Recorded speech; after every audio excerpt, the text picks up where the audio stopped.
সংগ্রামী সাথী ও বন্ধুগণ, আজকের এই সাধারণ শিক্ষার্থীবৃন্দর গণজাগরণ মঞ্চে আজকে রাজধানীর এই শাহবাগের প্রান্তে আজকে বাংলাদেশ জাতীয় হিন্দু মহাজনের পক্ষ থেকে আজকে রাজধানীর শিক্ষার্থীবৃন্দ বিভিন্ন শিক্ষা প্রতিষ্ঠান থেকে তাদের এই আন্দোলনের সঙ্গে আমরা একাত্মতা ঘোষণা করে আমরা বলতে চাই, অতি সম্প্রতি যে বৈষম্য বিরোধী ছাত্র আন্দোলনের হাসিনা সরকারের পতনের মধ্য দিয়ে যে সারা বাংলাদেশ ব্যাপী ধর্মীয় সংখ্যালঘু সম্প্রদায়ের উপর যে পৈশাচিক নির্মম যে সাম্প্রদায়িক সহিংসতা ঘটছে, আমরা তার আজকে এই জনসভা থেকে আমরা তীব্র এবং নিন্দা জানাই। আজকে আমরা দেখেছি সেই 5ই আগস্ট যখন হাসিনা সরকার যখন পদত্যাগ করল, তারপর থেকে এদেশের সারা বাংলাদেশে আজকে হিন্দুদের ঘর বাড়িতে জ্বালাপোড়া, অত্যাচার, নির্যাতন, তাদের মা বোনদের নির্যাতন, তাদের ব্যবসা প্রতিষ্ঠানে অগ্নিসংযোগ করা হয়েছে। কিন্তু আমরা দেখতে পেলাম আজকে সেই নির্যাতন, নিপীড়ন এবং অগ্নিসংযোগ এখনো থেমে থেমে করা হচ্ছে। আমরা অনতিবিলম্বে আমরা গতকাল অন্তর্বর্তীকালীন সরকার গঠন করা হয়েছে, আমরা সেখানেও দেখতে পেলাম যে বৈষম্যের কথা বলা হচ্ছে। সেই শপথকালীন সময় কিন্তু বিভিন্ন ধর্মীয় গ্রন্থ থেকে যে শপথ নেওয়ার কথা বলা হয়েছিল সেটা কিন্তু করা হয় নাই। তাহলে কি আমরা বলতে চাই যে বৈষম্য বিরোধী আন্দোলন নিয়ে আজকের এই সরকারের পতন, আজকের এই নৃশংসতা, সেই অন্তর্বর্তীকালীন সরকারেও আমরা দেখলাম সেখানে সেই বৈষম্যের শুরু। আমরা বুঝতে পারছি না যে এই বৈষম্যের কি শেষ না শুরু। আজকের এই সাধারণ শিক্ষার্থীদের যে আন্দোলন, এই আন্দোলন আজকে আমরা সেই অন্তর্বর্তীকালীন সরকারের যদি কেউ না আসে, আমাদের যদি আজকের কোন দাবি দেওয়া মেনে না হয়, তাহলে আজকে আমাদের সেই অসহযোগ আন্দোলন আমরা গড়ে তুলব। আমরা আজকের এই শাহবাগে যে অবস্থান করেছি, আপনারা কোথাও যাবেন না অন্তর্বর্তীকালীন সরকার থেকে যতক্ষণ পর্যন্ত আমাদের সিগন্যাল না দেওয়া হবে। এই অসহযোগ আন্দোলন এই শাহবাগের মাঠে আপনারা চলবেই। আপনারা সবাই রেডি তৈরি আছেন? জয় শ্রীরাম, জয় গরে জাগো, জয় গরে জাগো, কুরুক্ষেত্রের হাতিয়ার।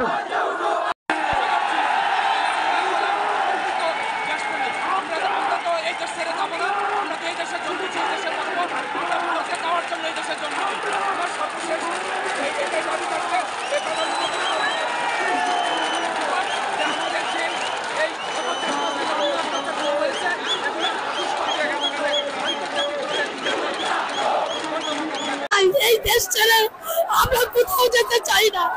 এই দেশ আমাদের, আমরা এই দেশে থাকতে চাই।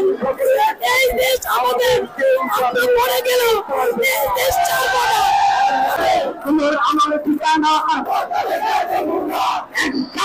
যে এদেশের হিন্দুদের দিন যায় দিন আসে, কিন্তু ভাগ্যের কোনো পরিবর্তন হয় না।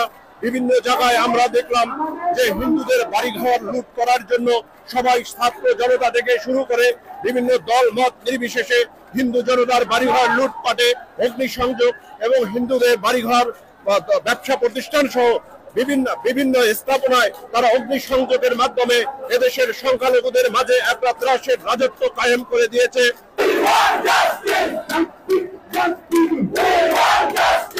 আমরা কি দেশের নাগরিক নয়? 1971 সালের মুক্তিযুদ্ধে আমরা এদেশের আপনার জনসাধারণ, হিন্দু, বৌদ্ধ, খ্রিস্টান, মুসলিম সবাই মিলে আমরা স্বাধীন করেছি। যদি তাই হয়ে থাকে, তাহলে সরকার পতনের সাথে সাথে হিন্দু সম্প্রদায়ের উপর কেন এই সাম্প্রদায়িক নির্যাতন? আমরা সবাই যে ছাত্ররা বৈরাশালীকে বের করে স্বাধীন বাংলাদেশ ঘোষিত করলাম, কি হলো?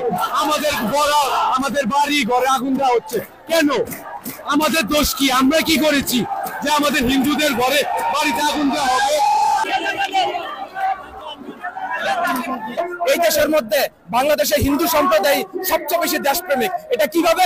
কারণ এটার একমাত্র প্রমাণ হলো স্বাধীনতার সময় বাংলাদেশে একটি হিন্দু ফ্যামিলি, একজন হিন্দু কোনো রাজাকার ছিল না। তাহলে আমরাই হলাম প্রকৃত দেশপ্রেমিক। আমরা তো এই দেশ ছেড়ে যাবো না, আমরা তো এই দেশে জন্মেছি, এই দেশে মরবো। আমরা ভারতে যাওয়ার জন্য এই দেশে জন্মি নেই। আমার সর্বশেষ এটাই দাবি থাকবে এই প্রধান উপদেষ্টার নিকট যে আমাদের যে এই গত 4-5 দিনে অন্যায় অত্যাচার করা হয়েছে এগুলোর সুষ্ঠু তদন্ত করে আন্তর্জাতিকভাবে এগুলোর বিচার করা হোক। ধন্যবাদ আপনাকে। আমরা স্বাধীন বাংলাদেশে খুলে বাঁচতে চাই। আমরা আর এই রক্ত আমরা চাই না, এই হানাহানি চাচ্ছি না, এই আগুন আর চলবে না। আমরা স্বাধীন বাংলাদেশে বাঁচতে চাই।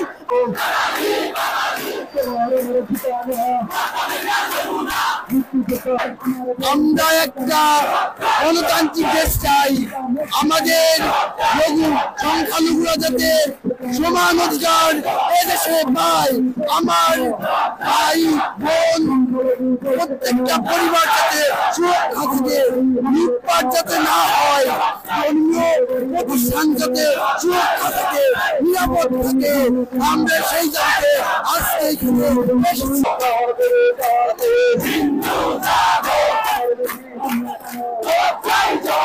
আমরা যারা সনাতনী আছি বাংলাদেশে, আমাদেরকে স্বাধীনভাবে বাঁচতে দিতে হবে, আমাদের জানামালের নিরাপত্তা দিতে হবে। আমরা সরকার বুঝি না, আমরা ধর্ম বুঝি না, আমরা বাংলাদেশের নাগরিক।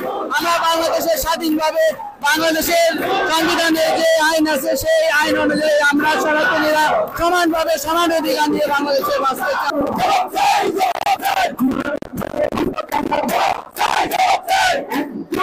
এই দাবি হচ্ছে আমাদের সনাতনীদের রক্ষা করার দাবি।